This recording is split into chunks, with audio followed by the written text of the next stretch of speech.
আসমান আল্লাহ বানাইছেন কুন ফায়াকুন বইলা, ফেরেশতা আল্লাহ বানাইছেন কুন ফায়াকুন বইলা, জমিন আল্লাহ বানাইছেন কুন ফায়াকুন বইলা।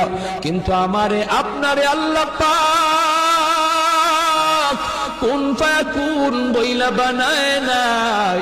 আমাকে আপনাকে যখন আল্লাহ বানাইছে, খালাকতু বিয়াদাইয়া, আল্লাহ বলে আমি আমার নিজের হাত দিয়া বান্দা বান্দিরে বানাইছি।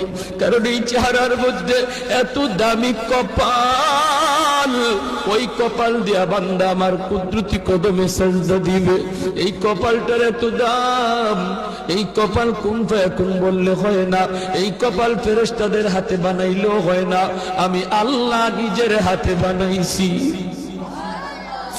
আল্লাহ পাক কই আমি আল্লাহ দেখি জমিনে কেমন অন্যায় হয়, অত্যাচার হয়, কেমন জুলুম হয়, কেমন গুনাহ হয়, সবই আল্লাহ বলেন আমি দেখতেছি। এরপরও আমি কেন নগদ ধরি না জানুনি?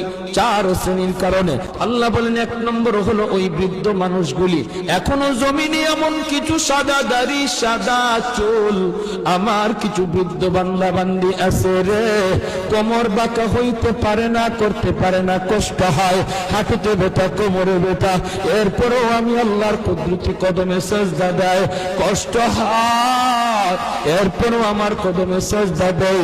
এই সাজদার দিকে তাকাইলে জমিনের প্রতি মায়া লেগে যায়। 2 নম্বরে আল্লাহ বলে কত যুবক অন্যায় কাজের দিকে দৌড়ায়, নাপাক প্রেম ভালোবাসার দিকে দৌড়ায়, জিনা বেবিচার মদ গাঞ্জার দিকে কত যুবক দৌড়ায়।